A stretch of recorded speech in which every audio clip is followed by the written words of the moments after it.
If you are Purdue, let's look at this from Purdue's case first. I think it's time you fire their head coach, Matt Painter. I think you need to make swift, drastic changes to your program after history was made and you're on the wrong side of history on Friday night. Matt Painter's got to go if you were Purdue. You got to make a change here.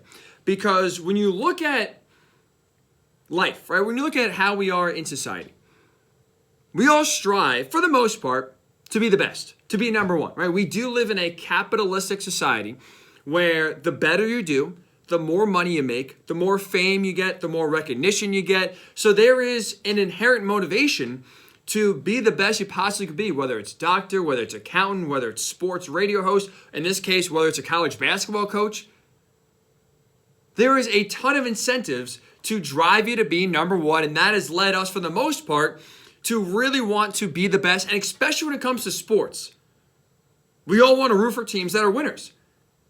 And maybe it's because, I don't know, I'm 28, so maybe this is just me, talking because I don't have a lot of experience in growing up in the 70s and the 80s and rooting for teams back then.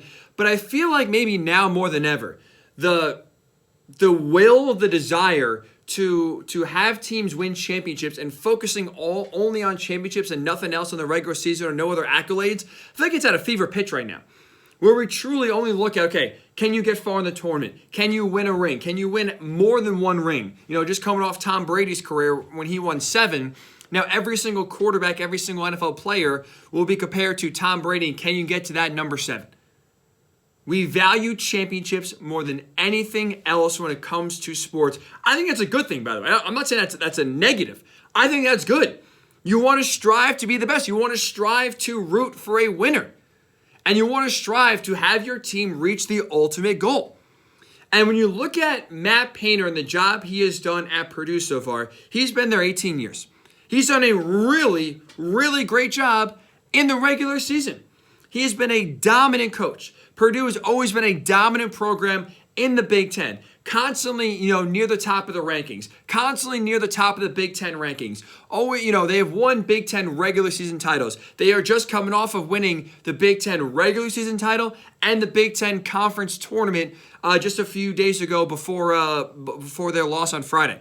So they have had a lot of success in the regular season. There's no doubt in that. But here's the thing, in the day and age we live in, that doesn't mean much. Regular season accolades do not matter as much, do not get rewarded as much. Fans don't care as much about compared to how you do in the postseason. And for how equally dominant, or I should say for how dominant Matt Painter has been in the regular season, he has come up equally small on a consistent basis come tournament time. And if you're Purdue, that is where you are truly now trying to break through. You are now trying to get to your first Final Four since 1980. Win a national championship. That is the goal, right? Every single fan, whether your team wins or loses, at the end of the day, the thing that at least you can give, what gives you hope in rooting for a certain team is that they are striving to win a championship. There are plenty of owners in sports, especially professional sports, that are more motivated by money, saving money, not spending money, than they are trying to win a championship. But if you have a team that is motivated and do whatever it takes to win a championship, at least even if they come up short, you have confidence and faith that, okay, at least they're doing everything they possibly can to eventually win one.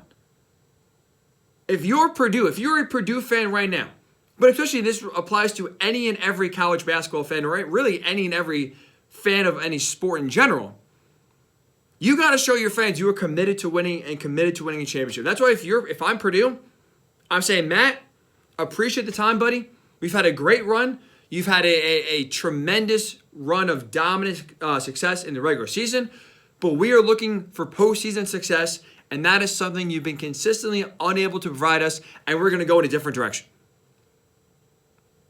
Matt Painter's been at Purdue 18 years. He's made the tournament 15 times.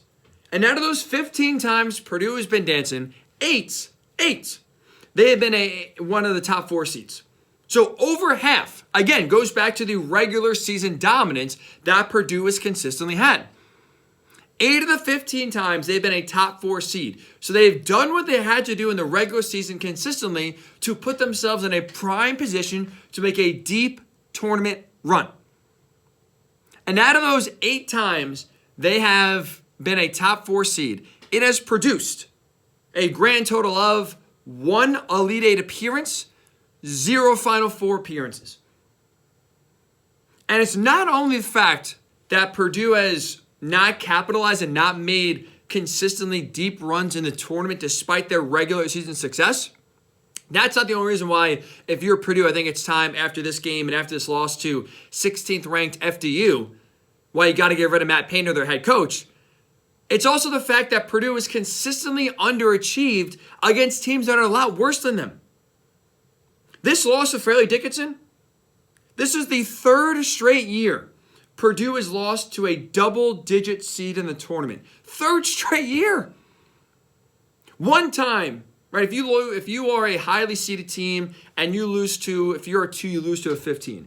If you're a 3, you lose to a 14. One time, okay, it happens, right? There's a reason why they call it March Madness. There's a reason why Thursday and Friday are 2 of the most exciting days on the sports calendar, because you always get at least one of those upsets, or at least you get a few good close games with crazy finishes. Because anything can happen, especially when you're talking about 18 to 22-year-old kids, chaos usually does ensue. So one time, if you're a highly seeded team, if you're a 3 or 4, and you lose to a 13 or 14, okay, it happens. Twice, now we're talking about, is it coincidence? 3 times, though, it's a trend. And the last 3 years, Purdue's season has ended at the hands of a double-digit seed. This year, 16th ranked Fairleigh Dickinson. Last year, now it's in the Sweet 16, but still, last year they lost to 15th ranked St. Peter's, a team that took everyone's hearts last year. And before that, in the first round, they were a 4 seed, lost to 13th seeded North Texas. 3 straight years, 3 straight exits at the hands of double-digit seeds. But it's not even just this short 3-year sample size. 5 times in Purdue, in Matt Painter's tenure at Purdue, 5 times they have lost to a double-digit seed. It's a habit, folks. It is a habit. And you know what the common thread is? The common trend with Matt Painter-led Purdue teams? It's this. It's that their style is out of date. There's a reason why they are vulnerable to teams that are a lot worse than them. They play a style that is best for 1980s basketball and 1990s basketball, not in the year of 2023. They have their entire offense, their entire team revolve around a massive big man. This year, it's Zach Edey, who stands at 7'4". They've had Isaac Haas in the past. They've had Travion Williams in the past. Purdue is big man U. Right? They always have a skyscraper center anchoring their entire team. They usually surround that massive center. Again, this year's case, it's Zach Edey, with some not great shooters around him outside of really the exception of Carson Edwards a few years ago for Purdue. Other than that, there's not been a lot of great shooters around him. You saw that on Friday night. No one can hit a shot. They primarily score, for the most part, in the paint. Even when it's not their big man, a lot of their points do come in the paint for Purdue. They are, in the country, 196th in terms of three-point attempts. They don't shoot the 3 ball a lot, even though now, in this day and age, that's really how a lot of teams win, by shooting the 3. Purdue is one of the lowest-ranked teams in just in terms of attempting to shoot the 3. They're a slow, lumbering offense. They don't really get out on the break much. They don't run up and down. They don't have a breakneck pace. They're 140th in scoring offense. It works well in the Big Ten. Yeah, the Big Ten is a perfect conference for Purdue because that is still an older style, older school kind of conference where physicality still does reign supreme compared to getting out, running, having 4 or 5 shooters on the floor, hitting threes, playing fast. Big Ten is still old school. And that's why Purdue consistently has success in the regular season and why they're consistently able to always grab one of those top 4 seeds come March. But then you leave the Big Ten, you leave the bubble that is the Big Ten, and now you go tournament time. Even when you're playing teams that are way, way below your talent level. If you look at any metric, Fairleigh Dickinson is one of the worst schools in terms of basketball in the country. They technically shouldn't even be in the tournament. They're in on a technicality where they did not even win their conference. Merrimack won the conference, but because Merrimack is transitioning from, I believe it's D2 now to D1, there's this, for whatever reason, this stupid rule where it's like there's a probation period and you're not allowed to play in the postseason for the first 4 years when you're transitioning to Division I. So Merrimack won the conference, but because they're in that 4-year window, they're ineligible to make the tournament. So because Fairleigh Dickinson was the next team, highly ranked, Fairleigh Dickinson's in the tournament, but they are, again, statistically one of the worst teams in college basketball. They are the smallest team. Fairleigh Dickinson is the smallest team in college basketball. Didn't matter. Absolutely didn't matter. It's because the style for Purdue is outdated, and there's no reason why I should think, if I'm a Purdue fan or college basketball fan, that their style is going to change. This is who they are. Adapt or die, and right now, to me, Purdue is dying. You can have all the regular season success you want.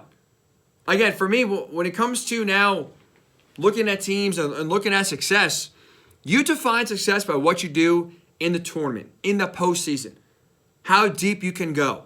And Purdue now, their MO is constantly underachieving. Underachieving.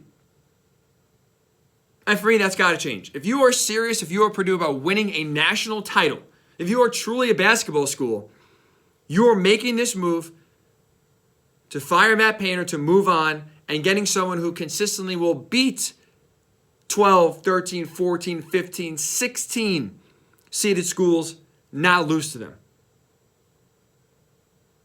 It's funny because when you watch Purdue, and especially watching this game tonight, the first team I thought of as Fairleigh Dickinson's about to pull the upset, Virginia. Not because now, obviously, they share history, but also because Virginia has a very similar problem. Now, they won a national title, obviously, the year after they lost to UMBC. So Tony Bennett, I don't think is in any sort of, job, his job's at threat, if you will. But Virginia has a very similar problem to Purdue in that their style is pretty outdated. They are a team that plays defense first. They pride themselves on stopping you before scoring. They don't do a lot of scoring whatsoever. And again, now where the offenses in college basketball are really starting to shoot a lot better. Where now, players are developing their shot more and they're coming in more refined. And now, instead of having these 55-50 games, you're seeing routinely college basketball teams get into the 70s and 80s and really start to kind of close the gap skill-wise between the NBA and where college basketball is. Virginia's another team that consistently underachieves outside of their national title run in 2019.